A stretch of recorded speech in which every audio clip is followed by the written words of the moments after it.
Señor Sanjurjo, un honor tenerlo por acá. La verdad que es todo un lujo poder empezar con usted este primer programa. ¿No terminas conmigo? No, esperemos que este sea el primero de muchas veces que estemos juntos por acá. No, dice que no termine físicamente conmigo, que no me aniquiles. No, esperemos que no, vamos a ser buenos, no se preocupe. Yo creo que usted es la definición de hombre renacentista porque ha sido escritor, crítico de cine, humorista, pero de todas esas actividades, ¿cuál es la que le gusta más? La que me gusta más, crítico de cine, tal vez.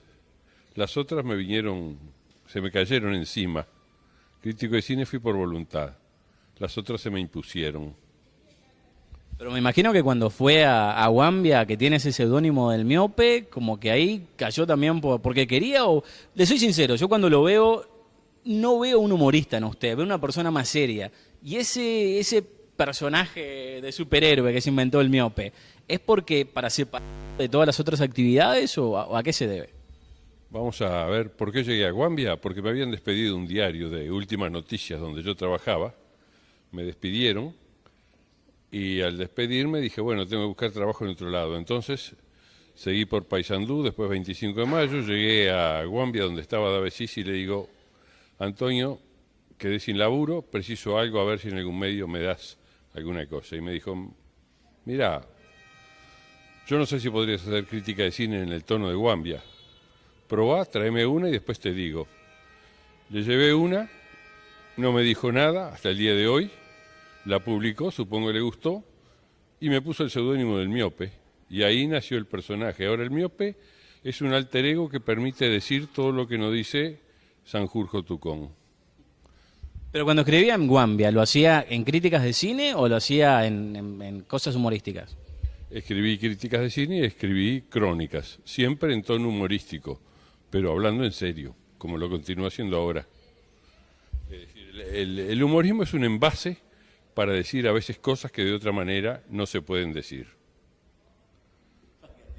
Yo lo conocí personalmente en la tele, creo que todos los que nacimos en los 80 y 90 los recordamos por la presentación de los Oscars, pero hablando con usted me comentó que los Oscars no son un santo de su devoción. ¿A qué se debe eso? ¿Cómo llegó ahí? ¿Y por qué se quedó tanto tiempo que lo hemos visto varios años ahí? Cuando vos tenés una profesión, si sos zapatero, tal vez te encarguen hacer un par de zapatos que no te guste como son, pero el cliente tiene razón. Yo trabajaba como crítico de cine y de Canal 4 me llamaron para hacer el programa del Oscar porque no sé quién se había ido. Y entonces, como fue un trabajo que me ofrecieron, lo agarré, pero el Oscar es un premio que no me interesa en absoluto. Simplemente es el premio más democrático que hay porque lo conceden todos los votantes de la academia, pero es un premio que se da a la industria a sí mismo, a aquellos que más producen. No me interesa, pero me llamaban para hacerlo y lo hacía. Como un jugador de fútbol, capaz que un jugador de Peñarol juega en Nacional porque le pagan bien. Bueno, a mí no me pagaban bien porque Canal 4 no paga bien, pero me pagaban y allá iba. ¿Por qué nunca se le dio por hacer un programa de televisión tipo detrás de la pantalla? ¿No tiene interés? ¿No hubo público o no se le presentó la posibilidad? Detrás de la pantalla es un programa que no es de crítica, es de propaganda, que me perdone el que lo hace, si discrepa conmigo. Y no se me ocurrió hacer un programa porque preferí mantener la absoluta libertad como crítico, es decir, escribir lo que se me antojara, donde me toleraran. Y el día que no me toleraban me iba, como hice siempre en todos lados. Con lo cual puedo jactarme de que siempre dije lo que se me antojaba, como estoy haciendo ahora. Todos los lugares donde pudo decir lo que se le antojaba fue en dos revistas de las que fue director, que fue Nuevo Film e Imagen. ¿Cómo fue que surgieron, desaparecieron y qué piensa de la publicación que sale ahora con respecto a eso? ¿Qué publicación me hablas? La única de cine del Uruguay, la única revista de cine. Revistas de cine en el Uruguay no hay. Hay revistas de publicidad cinematográfica con algunos artículos sobre crítica de cine y análisis de directores, pero revistas culturales de cine en este momento no hay. Nuevo Film fue una publicación que yo dirigí en cine universitario y cuando esta dejó de aparecer, con la gente del Centro Nacional de Medios de Comunicación, les propuse sacar imagen y allá la saqué.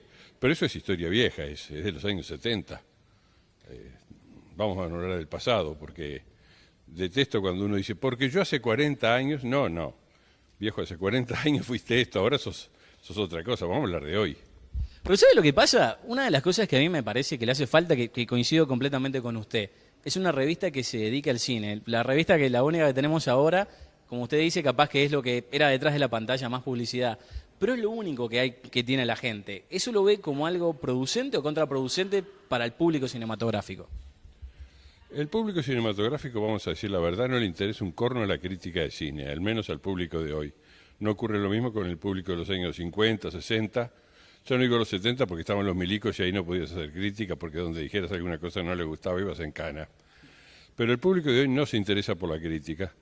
No sé si está bien o está mal, pero sacar una revista de cine me parece algo deseable y utópico, pero no viable.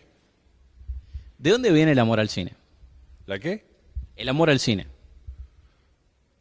No sé, vos viste que el amor es una cosa que de repente te encachilás con una chiquilina y decís por qué te encachilaste con ella y no sabés, porque me atrajo. Y bueno, a mí con el cine me pasó lo mismo. Me llevaron desde chico, fui un espectador prenatal, iba en la panza de mi madre cuando estaba embarazada. No sé, tal vez fue por eso. O porque no había televisión. ¿Cómo fue ese pasaje de amor a tomar la decisión de dedicarse a la crítica profesionalmente y decir, esto es lo que quiero hacer de mi vida? Porque yo desde los 10 años más o menos comencé a leer crítica de cine en los diarios. Y leía a una señora en el diario de la noche que escribía tan pero tan mal y yo no me daba cuenta. Entonces dije, pero lo que escribe esa señora lo puedo hacer yo, que tenía 14, 15 años en ese momento. Y entonces me puse a escribir. Me di cuenta que era tan malo como la señora. Pero estudié un poquito más y llegué a ser tan malo como soy ahora, pero diferente a lo malo que era la señora. Soy malo con personalidad propia. Una cosa que me llama la atención es que usted ha sido jurado en festivales como Valladolid, Lima, Viña del Mar, Sevilla y Mar del Plata. ¿Y cuál es la diferencia a la hora de ver una película como crítico y a la hora de ver una película como jurado? Te faltó La Habana, que es muy interesante, la experiencia cubana. Bien ahora, bueno. No, la película la puedes ver como espectador, que es cuando vas al cine sin que te importe un corno la calidad de la película y vas a disfrutarla, la mirás y no pensás que tenés que escribir.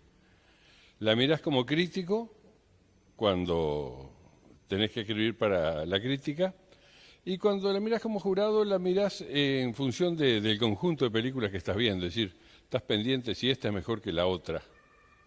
¿Y por qué?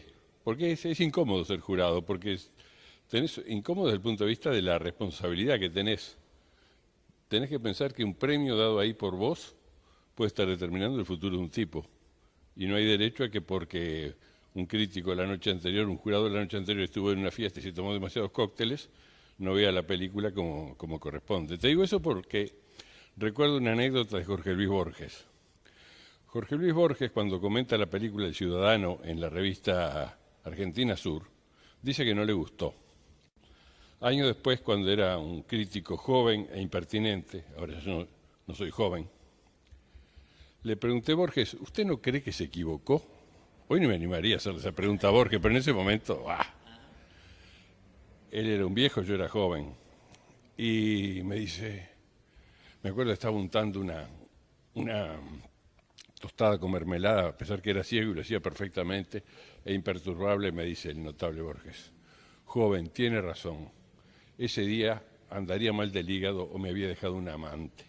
Entonces hay que pensar, cuando uno hace una crítica o falla sobre una película, si está mal del hígado o lo dejó un amante o tuvo tal berrinche, porque no puede meter eso en el juicio. Estás condicionando el destino de una persona.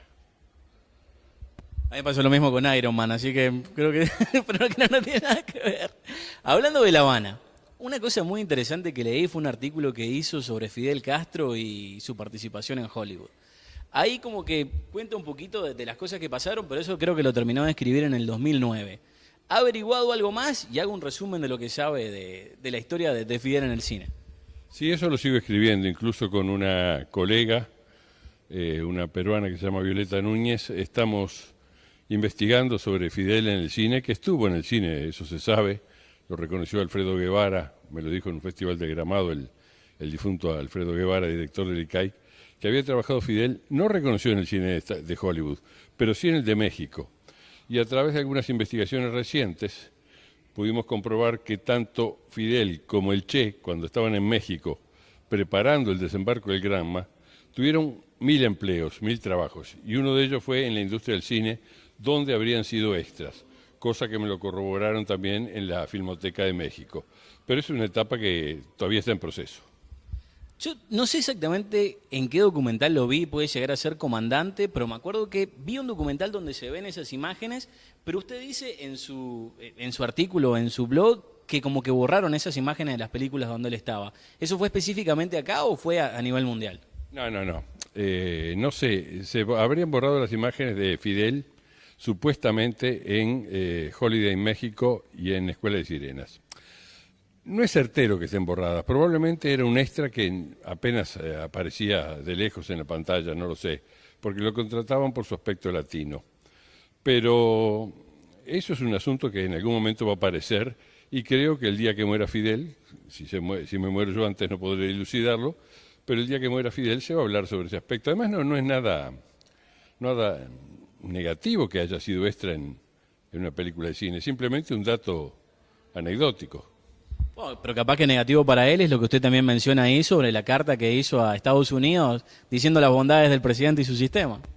Bueno, Fidel tenía 10 años cuando le escribe al presidente Roosevelt, creo que era, diciéndole que admiraba a los Estados Unidos y que le pedía un autógrafo. Esa carta está en el Smithsonian de Washington.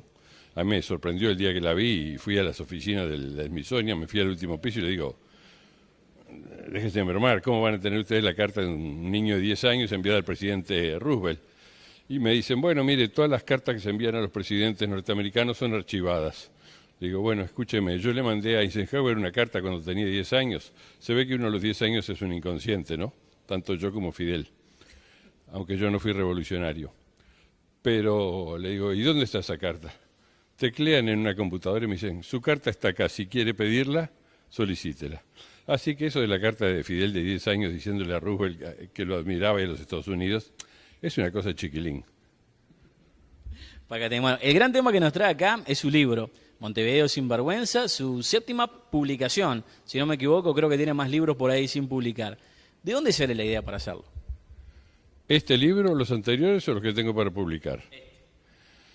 Bueno, las ciudades, como las personas, tienen dos rostros grandes, el rostro público y el rostro privado. Vos decías que yo, por ejemplo, doy la imagen de una persona seria y escribo en broma. O sea que hay una dicotomía ahí, un ser que da una imagen a los demás y otro que tiene una manera de ser propia que la vierte por determinados canales. Las ciudades también tienen un rostro público y un rostro privado.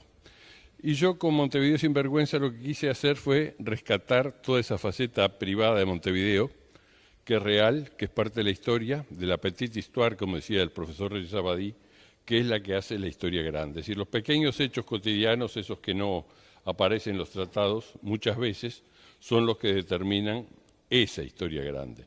Y yo lo que quise es dejar un testimonio, porque la mayoría de los artículos que publico son no autobiográficos, pero cosas que conocí directamente o de manera muy cercana, y quise dejar un testimonio para que en el futuro, cuando se escriba sobre Montevideo, se vea realmente cómo yo lo veía y cómo testimonio que era.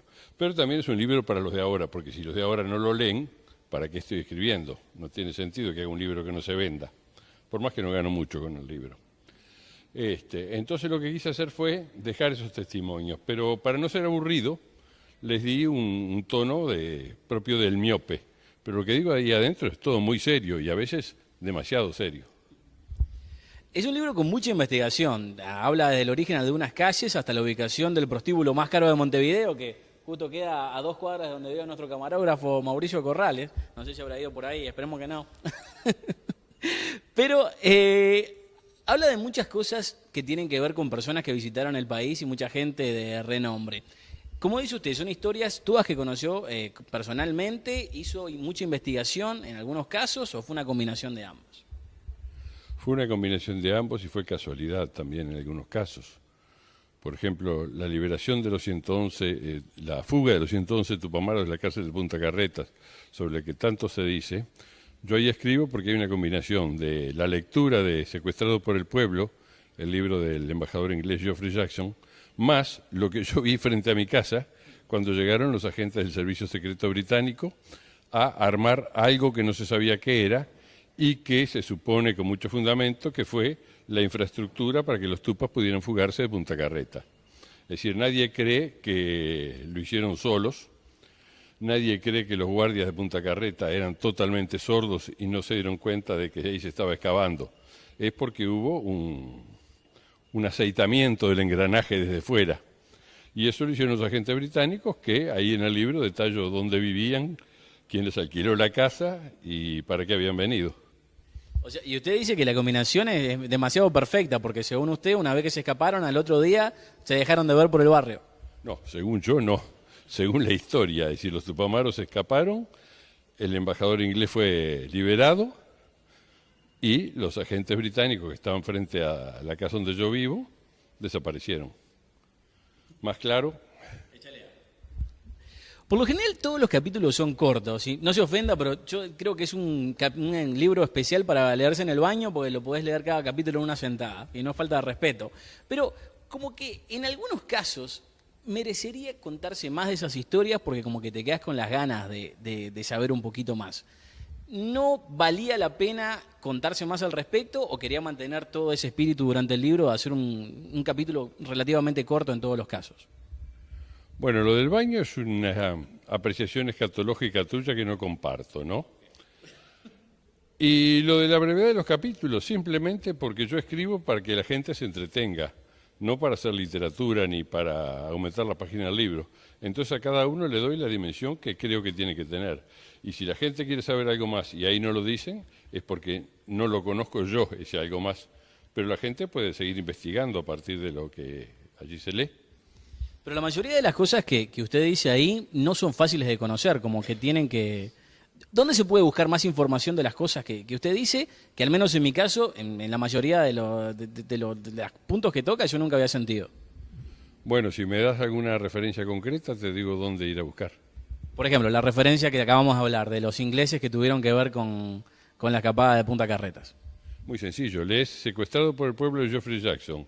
Lees la prensa de la época cuando detallan la fuga de los tupas y lees las declaraciones que luego cuando volvió la democracia hicieron los tupamaros sobre el acontecimiento y ahí tenés todo lo que falta. Y por ejemplo, ¿cree que van a hacer una película animada de eso? El hecho de que los ingleses tuvieron que ver, ¿va a ser algo supuestamente tan conocido como para que lo incluyan en esa película o para enterarse tienen que leer su libro? Está dicho por Geoffrey Jackson. Jackson dice, mi liberación no fue casual y quizás tuvo que ver la fuga de los tupamaros, es decir, más clarito. British humor, ¿no? Es lo que hace Geoffrey Jackson. Y la película, si no pone la participación de los ingleses, bueno, creo que será una carencia que tiene. No es necesario leer mi libro, yo lo que hago es recopilar datos de un lado y otro, juntarlos y permitir que la gente traiga su propia conclusión. El libro, yo le noto una evolución. Empieza con historias muy personales y termina con historias que son completamente anónimas y que ni siquiera quiere identificar a las personas que están en ellas. Y me gustaría rescatar dos cositas de esto, empezando con la del principio del libro, esa situación en donde su vida corrió peligro sin que usted lo supiera. Cuéntanos un poquito de cómo fue eso. Muy sencillo. En el edificio donde yo vivía Danilo Sena, que era un ministro de la época de Pacheco, que tenía un montón de guardaespaldas, y yo, como salía a la misma hora que Sena, de vivo, esas vivezas que uno hace de joven, daba 3 zancadas y salía primero. Detrás mío entonces tenían que salir los guardaespaldas y después el ministro Sena. Y lo que ignoraba yo y los guardaespaldas de Sena es que enfrente había un automóvil estacionado, que ese automóvil tenía dentro un comando Tupamaro, y que estaban haciendo un relevamiento de las personas que salían junto con Sena. Por lo tanto, me anotaron a mí como el primer guardaespaldas, si bien no me iba con ellos. Y tiempo después, un amigo, que yo no sabía que era Tupa, pero lo era e integraba ese comando, me dijo, no, mirá, vos estuviste sindicado como probable guardaespaldas de Sena, pero yo me encargué de decirles que no. Y cuando me preguntaron por qué sabía él, cuando le preguntaron a él por qué sabía que yo no era guardaespaldas, le dijo 2 razones muy contundentes y muy bien fundamentadas. Primero, porque lo conozco desde los 15 años, y así era. Y segundo, porque Sanjurjo es un cagón, no puede ser guardaespaldas de Sena, lo cual es cierto. Bueno, de todas las historias que tiene el libro, la que más me gustó a mí es una que no está confirmada, pero es la que tiene que ver con la venta del Volkswagen. Cuéntenos esa, con la persona que va a comprar el Volkswagen a la concesionaria. No va a comprar el Volkswagen. Aedo va a visitar al concesionario de Volkswagen en el momento que ocupaba un puesto alto un puesto alto en el gobierno, Aedo. Y el concesionario, queriendo quedar bien con el gobernante, le dice, quiero regalarle un automóvil. Y Aedo dice, no se lo puedo admitir. El concesionario insiste y entonces Aedo saca la billetera. No, primero le dice, bueno, véndamelo. Y el concesionario le dice, bueno, le pongo un precio simbólico, $1. Y Aedo saca la billetera, le dice, tome $2 y me llevo otro para Beatriz. Beatriz era su hija. La anécdota circuló como cierta. Que Beatriz Aedo manejaba un Volkswagen es cierto. Esa probablemente me la puedan discutir, pero la de las frazadas de Martínez Reina, esa no me la discute nadie porque tengo una fuente directa, es decir, mi suegro trabajaba en Martínez Reina y conocía la anécdota. Yo no digo ahí que es mi suegro, pero es mi suegro. Pero esa no te la voy a contar porque si no, la gente no va a comprar libros. Yo no vine acá a recitarte el libro para que la gente diga, no, ¿qué lo voy a comprar si ya me contaron lo que decía? Tienes razón. Y hablando de vender el libro, capaz que hasta mismo por la tapa y por lo que se trata, es Crónicas que puede estar más interesado para la gente de Montevideo. Y esto es un programa que sale en diferentes países en el interior. Y para la gente que no es de Montevideo y que no se interesa específicamente en estos temas, ¿cómo se lo vendería? Porque Montevideo, que me perdone la gente del interior, Montevideo es el Uruguay. Somos un país macrocéfalo. Entonces lo que pasa en Montevideo tiene repercusiones en todo el Uruguay. Y yo creo que lo que ahí se cuenta, geográficamente transcurre en Montevideo, pero es algo sobre todo el país. Y a los de otros países, bueno, yo qué sé, yo leo cosas sobre la Guerra Civil Española y me interesan. Leo cuestiones sobre los últimos días de Hitler en el búnker de Berlín y me interesa. Y no soy ni español ni alemán. Es simplemente una cuestión de interesarse. Además lo que allí se habla es de gobernantes del Uruguay, gobernantes del mundo. Se está hablando un poco de nuestro presente, de este siglo XX, XXI tan cambalacheados. Así que por eso creo que puede interesar a cualquiera. La última pregunta. Sentí que tenía tres libros sin editar. ¿Por qué no los editó? Los veremos en algún momento. Y si no es eso, ¿qué es lo próximo que se vendrá de usted? Bueno, uno de los 3 está por salir, espero que salga ahora para la Feria del Libro. El otro está a la búsqueda de editor y el tercero es una porteñización de unos cuentos míos que transcurrían en Montevideo. Como decís, había hecho una cosa muy montevideana y decidí aporteñarlos para que si los primeros lo entendían solo los montevideanos, estos los puedan entender los porteños. ¿Y cuándo van a aparecer? Cuando haya un editor, porque escribir un libro es sencillísimo. Vos te pones delante de la computadora, tecleás, lo haces los días libres, los fines de semana y lo escribís. Pero después que tenés el original ahí, andá a encontrar un editor que te diga, bueno, sí se lo saco. A no ser que se aseguren determinado éxito, no se tiren al agua. ¿Y cómo que hizo con este? ¿Cómo terminó convenciendo al editor a fin de siglo, que le agradecemos mucho el libro que estamos sorteando? ¿Cómo fue el proceso para convencerlos? No hubo proceso, le dejé el libro y se entusiasmaron. Espero que ustedes también. Ok, excelente. Muchísimas gracias y acuérdense todos de conseguir el libro Montevideo sin vergüenza y también toda su obra que me imagino que está disponible en línea o si no en las librerías del país. Bueno, muchas gracias a todos ustedes, que disfruten con el libro, creo que así va a ser.